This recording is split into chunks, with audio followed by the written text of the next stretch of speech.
मित्रों, कहानी शुरू करने से पहले मेरा आप सभी से निवेदन है कि कम से कम कहानी को 4 मिनट तक सुनें। कहानी पसंद आए तो लाइक, शेयर, कमेंट और चैनल को सब्सक्राइब करें।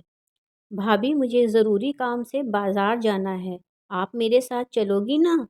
उसी शहर में रहने वाली ननद प्रिया ने फ़ोन करके भाभी सेजल से पूछा। नहीं दीदी, आज तो मेरी बहुत ज़्यादा तबीयत ख़राब है। तेज़ बुखार चढ़ा है, सिर में दर्द भी बहुत ज़्यादा हो रहा है और बदन दर्द भी है। शायद वायरल हो गया है। भाभी सेजल अचानक बहाना बनाकर कराते हुए बोली, क्योंकि प्रिया बाजार में बहुत ज़्यादा देर लगाती थी। 10 दुकानें देखकर खूब मोल भाव करके सामान खरीदती थी और आज वो सचमुच ही बहुत थकी हुई थी। अगर वो प्रिया से कहती कि वो बहुत थकी है तो भी वो सेजल को ज़बरदस्ती करके अपने साथ लेकर जाती। जल्दबाजी में उसे और कुछ नहीं सूझा तो सेजल ने अपनी बीमारी का बहाना बना दिया।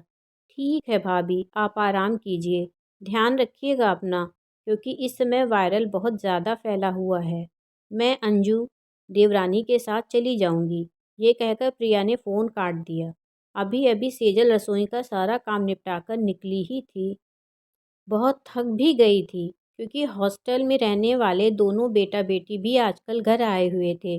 तो स्वाभाविक रूप से काम तो बढ़ ही जाता है, क्योंकि बच्चे घर पर आने के बाद अपनी मनपसंद की हर वो चीज़ खाना चाहते हैं जो उनको हॉस्टल में रहने पर नहीं मिलती। तभी ननद प्रिया का फ़ोन आ गया था और सेजल को जो समझ में आया वो बहाना बना दिया। सेजल अपना सारा काम समेटकर बच्चों के पास आकर बैठ गई और बच्चे तब तक कैरम उठा लाए, क्योंकि सेजल को बच्चों के साथ कैरम खेलना बहुत अच्छा लगता था और वो अक्सर बच्चों के साथ कैरम खेलने बैठ जाती थी। तो आज भी सेजल बच्चों के साथ कैरम खेलने में मस्त हो गई और जब भी कैरम की बाजी जमती है तब तो समय कहाँ गया बिल्कुल पता ही नहीं चलता। तभी अचानक डोरबेल बजी और छोटी बेटी जो यहीं सेजल के साथ में रहती थी, उसने खिड़की के बाहर झांका। मम्मी, बुआ जी और छोटी बुआ जी आई हैं। क्या? सेजल तो एकदम से उछल पड़ी। रुको, अभी दरवाज़ा मत खोलना। क्यों मम्मी? मैं जो कहती हूँ वो करो। और उसने आनन फानन में बच्चों से कहकर कैरम हटवाया और जल्दी से चादर लपेट कर लेट गई और बच्चों से कहा, एक कटोरे में पानी लेकर आओ और मेरे माथे पर पानी की पट्टी रखो। मम्मी, माजरा क्या है? बच्चे हैरान थे।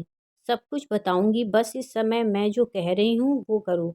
और बुआ जी से कह देना कि मम्मी की तबीयत बहुत ख़राब है। और भी उसने जल्दी जल्दी बच्चों को बताया कि उन्हें क्या क्या बताना और करना है और क्या क्या नहीं बताना है। सब कुछ बहुत जल्दी जल्दी में किया गया। तप्पू, बहुत देर कर दी दरवाज़ा खोलने में।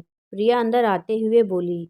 हाँ बुआ जी, मम्मी बीमार हैं, बस उनके माथे पर पानी की पट्टी रख रही थी। अच्छा, क्या ज़्यादा परेशान है भाभी? प्रिया अंदर कमरे में आ गई। दीदी, आप लोग? हाँ, मैंने सोचा कि जब घर से बाहर निकले हैं तो आपसे भी मिलती चलूं। और प्रिया ने सेजल के माथे पर हाथ रख दिया। भाभी, लेकिन माथा तो एकदम ठंडा है।